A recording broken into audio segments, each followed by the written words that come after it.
ذوات ضمانت کی ہے، اللہ کی ضمانت۔ آگے کیا ہے ذوات کے؟ آگے کیا ہے؟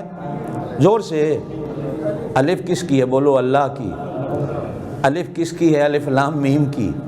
الف کس کی ہے؟ امید کی۔ اللہ سے نا امید نہیں، اللہ کے ہاں تو نا امیدی گناہ ہے۔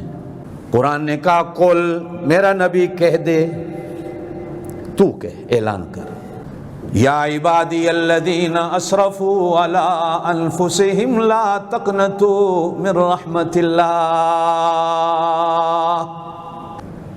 میرے پاک نبی صلی اللہ علیہ وسلم نے فرمایا 99 بندے کا قاتل، 99 آدمی قتل کیے ہوئے، ایک دن سوچ آ گئی میری بھی بخشش ہوگی۔ ایک مولانا کے پاس مسئلہ پوچھنے چلا گیا، میں نے 99 قتل کیے ہیں، بخشش ہوگی؟ مولوی صاحب نے کہا چل نکل کھوتیا، تیری بخشش ہوگی۔ وہ آیا غصے چوچا کہ چلو میں سنچری تو بنا لوں۔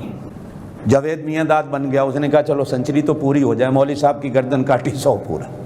پھر ایک دن خیال آیا یار اب تو سنچری ہو گئی اور موت نیڑے نیڑے ہے، بوڑھا ہو گیا ہوں، مرنے والا ہوں، اب تو کہیں جاؤں۔ پھر سنا ایک گاؤں میں کوئی بہت بڑا اللہ کا ولی رہتا، اس سے جا کر توبہ معافی کا طریقہ پوچھوں، مجھے بھی معافی ہو سکتی۔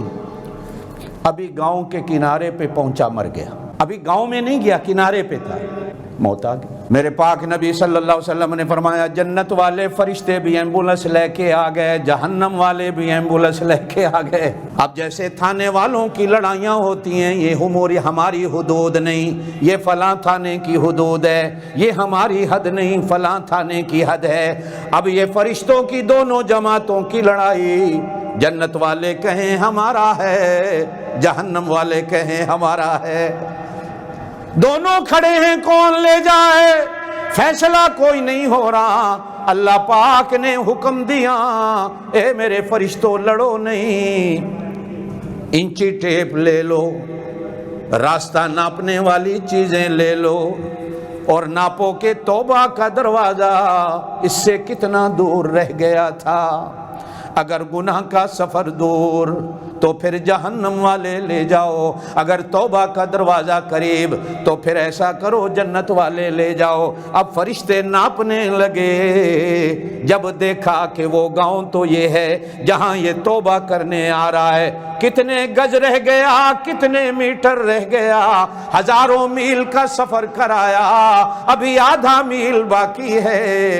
جب ناپ کے فارغ ہوئے تو اللہ نے کہا اے جنت والو اٹھاؤ اسے جنت لے جاؤ، لا تقنطوا من رحمت اللہ،